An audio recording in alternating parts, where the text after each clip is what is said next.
सो एक नया anime you are me servant episode 1 में आपका स्वागत है। इसके शुरुआत में हम एक लड़की को देखते हैं जो कि किसी के घर पे आके डोरबेल बजाने लगता है। वहीं पे हम एक लड़के को सोए हुए देखते हैं। उसका घर पूरी तरह से कचरों से भरा हुआ है। वो लेडी आके डोरबेल बजाने लगती है। कुछ देर बाद जब वो आके देखता है और पूछता है कौन है, वो लेडी कहती है माफ करना, मैं ऐसे ही अंदर चली आई हूँ, पर क्या प्लीज आप मुझे अपना सर्वेंट रखना चाहेंगी। और वो उसे देख के बहुत ज्यादा चौंकता है।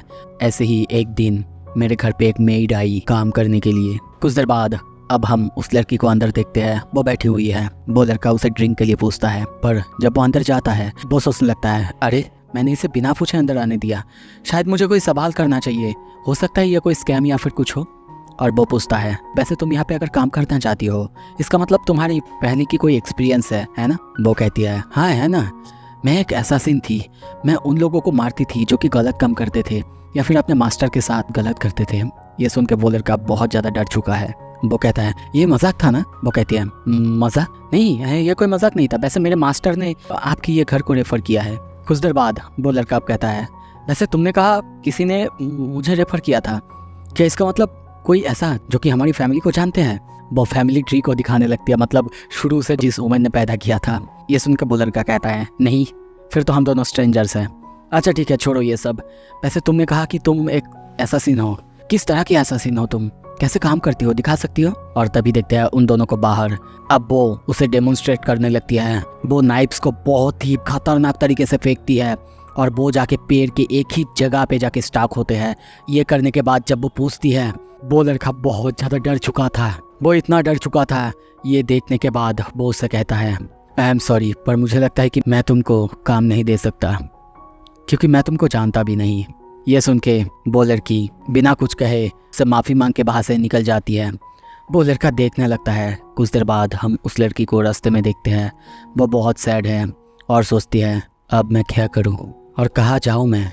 ट्रेन के जाने के बाद वो निकल नहीं वाली थी, पर तभी पीछे से आवाज़ आता है। हम उसी लड़के को देखते हैं। वो उसकी एक झुमके या फिर किसी चीज़ को लौटाने के लिए आ रहा था, पर तभी वहीं से एक गाड़ी, एक ट्रक भी आ रहा था। वो मरने ही वाला था, पर तभी वो लड़की बहुत ही तेजी से जाके उसे बचा लेती है। इसके वजह से वो लड़का उसे थैंक यू कहता है। वो लड़का काफ़ी डर चुका है। वो लड़की भी उसे कहती है क्या आप ठीक है।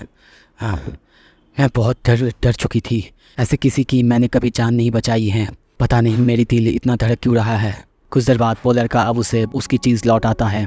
उसे लेने के बाद वो थैंक यू कहता है, पर वो लड़का अब उसे जाते हुए देख रहा था। पर तभी वो उसे बुलाता है और कहता है मेरे घर में कुछ क्लीनिंग करने की ज़रूरत है, क्या तुम मेरी मदद कर सकती हो।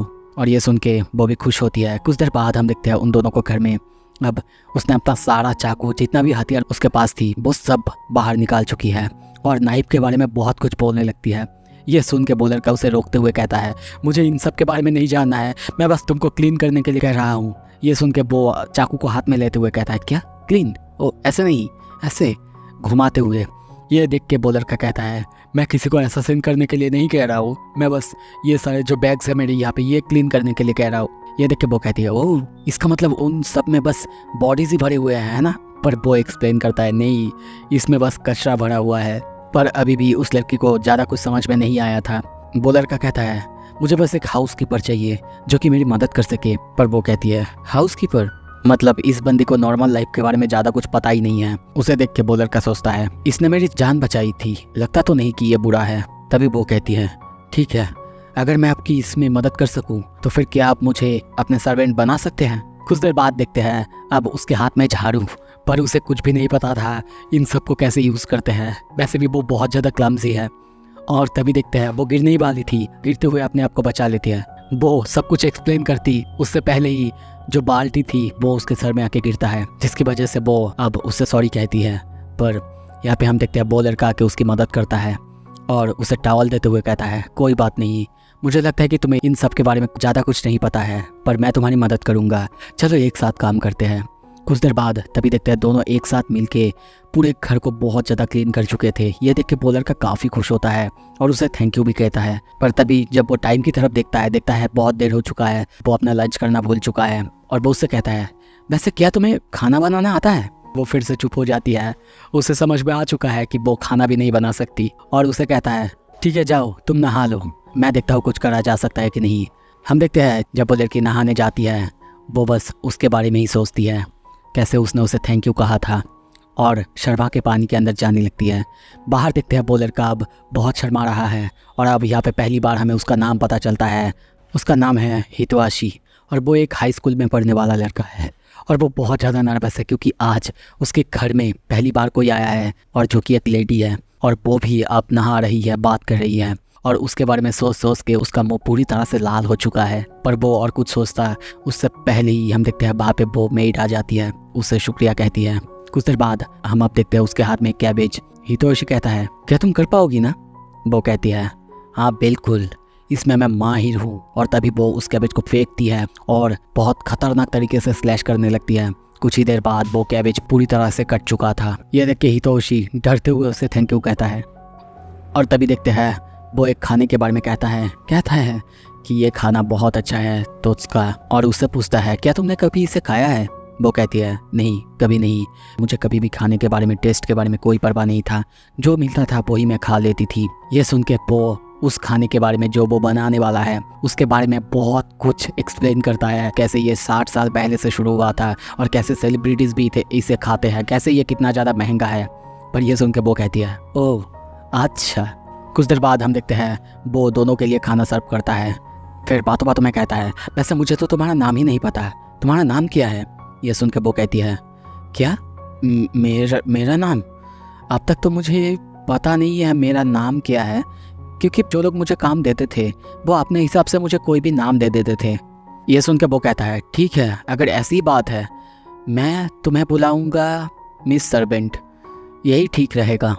ये सुन के वो सोचती है, क्या? पर अब तक मुझे कोई भी किसी भी नाम से पुकारता था, मुझे कोई परवाह नहीं था। कुछ देर बाद हम देखते हैं वो दोनों अब खाना शुरू करते हैं। वो खाती है, और जब खाती है उसे उसका टेस्ट पता नहीं चलता। वो सोचती है, जैसा कि मुझे लगा था, अब तक मैंने कुछ भी खाया हो मुझे कोई टेस्ट नहीं आई थी, और इसका भी नहीं। हिरोतोशी उससे बार बार पूछने लगता है, कैसा है? बताओ ना कैसा है, बताओ। वो बस उसे खुश करने के लिए कहती है, ये सच में अब तक का सबसे अच्छा खाना है, बहुत टेस्टी है। हिरोतोशी कहता है, वैसे मैंने तुम्हारे लिए फ्रेश पिलोस रख दिया है सेकंड फ्लोर में, तुम जाके सो सकती हो। ये सुन के वो कहती है, क्या तुमने रखा है? वो कहता है, हाँ बिल्कुल। और ये सुन के वो सोचती है कि कैसे उसने बात करने दिया, कैसे उसे अच्छा खाना दिया। अब वो अपने नाम के बारे में सोचने लगती है कि उसका कोई नाम नहीं है, कोई नाम नहीं। और तभी देखते हैं वो अपने पास्ट के बारे में सोचती है, जहाँ पे उसके बॉडी में हम बहुत सारा खून देखते हैं। उसको जिसने सिखाया था वो कहता है, जैसा कि है तुम्हारा स्किन वाइट स्नो जैसा, तुम बिल्कुल कोल्ड और साथ ही में तुम बिल्कुल कोल्ड हार्टेड हो। और वो सोचती है, और अब मैं ऐसा कुछ नहीं चाहती कि वो मुझे ऐसे किसी नाम से बुलाए जिसका मतलब कोल्ड हो। कुछ देर बाद जब वो लड़का देखता है मिस सर्वेंट वो सॉस के साथ नहीं खा रही थी, वो कहता है, क्या तुम इसके साथ नहीं कर रही हो, क्यों? और अब वो उस सॉस के बारे में बहुत सारी बातें करने लगता है। ये सुन के वो उस सॉस को देखती है और अपने खाने में डाल के, और इस बार वो उसे खाती है, और इस बार उसे सच में काफ़ी डिलीशियस लगता है। वो काफ़ी डिलीशियस लगता है, उस सॉस से उसे प्यार हो जाता है। सीन शिफ्ट होता है, अब रात हो चुका है। हम देखते हैं हिरोतोशी सोया हुआ है। तभी वो जागता है, उसके आंखों में हम आंसू देखते हैं। उठते हुए वो कहता है, ऐसे सपना मुझे बहुत दिन बाद आया। हम देखते हैं घड़ी में 3 बज चुके हैं, और इतनी रात को वो उठता है। अब कुछ रामेन खाने के लिए वो किचन की तरफ जाता है, पर जब वो वहाँ पे जाता है कुछ आवाज़ें सुनता है। वो सोचता है कि शायद वो लड़की यानी मिस सर्वेंट वो तो असैसिन है, शायद किसी का असैसिनेशन। तभी छुप के वहाँ पे जब देखता है कि मिस सर्वेंट वो तो उस सॉस को खा रही थी। मिस सर्वेंट अब उससे देख के बहुत एम्बरेस हो चुकी है, उससे बार बार माफ़ी मांगने लगती है, पर वो कहता है, कोई बात नहीं। और कुछ देर बाद हम देखते हैं उसने उसके लिए बहुत सारा खाना सजा के सॉस के साथ उसे खाने के लिए दिया था। और जब वो उस खाने को खाती है और उसे फिर से वो बहुत ज़्यादा पसंद आता है। ये देख के हिरोतोशी कहता है, क्या तुमको ये सॉस पसंद है? वो कहती है, हाँ बिल्कुल, सच में बहुत पसंद है। और इसके बाद वो उससे पूछती है, क्या वैसे आपको कोई बुरा सपना आया था? जब मैं यहाँ पे किचन में आ रही थी आपकी ग्रोनिंग की आवाज़ सुनी थी, और जब आपको देखने गई थी। वो कहता है, हाँ शायद कोई बुरा सपना था। वैसे क्या तुमने मुझे देखा था? ये सुन के वो पहले तो चुप रहती है, फिर कहती है, हाँ देखा था, आप बस मॉम चिल्ला रही थी। ये सुन के हिरोतोशी शर्माने लगता है, और अब वो भी अपने ड्रीम के बारे में कहने लगती है, जहाँ पे वो सपना देख रही थी कि वही सॉस उसे कह रही है कि उसे आके लिक करे, और वो जितना चाहे उतना कर सकती है। पर जब वो लिक करने जाती तभी उसका सपना टूट जाता है। पर जब वो यहाँ पे आती है और उसे रोते हुए देखती है, उसे बहुत बुरा लगता है क्योंकि उसने एक अच्छा सपना देखा था, पर दूसरी तरफ हियोतोशी को एक बुरा सपना आया था। इसके लिए उसे बहुत बुरा लगता है। हियोतोशी समझाता है कि ये उसके लिए नाइटमेयर है। इसमें जब वो बच्चा होता है उसकी मॉम उसे छोड़ के जा रही होती है और इसीलिए हमेशा वो रोता है। और इसके बाद जब वो उठता है उसको अपने सर को रेस्ट देना होता है, उसके बाद ही वो फिर से सो सकता है। वो कहती है क्या रेस्ट? ठीक है फिर आप मेरे लैब में आके सो सकते हैं। ये सुन के हियोतोशी कहता है नहीं नहीं नहीं नहीं, नहीं क्या बात कर रही हो तुम? ऐसा जब मैं बच्चा था तब करता था मैं, ऐसा मैं अब नहीं कर सकता। अभी मुझे इस दुनियादारी के बारे में सब कुछ पता है। पर वो ये सुन के बहुत सैड होती है और उसे फिर से अपने मास्टर की बात याद आती है कि तुम सिर्फ मार सकती हो।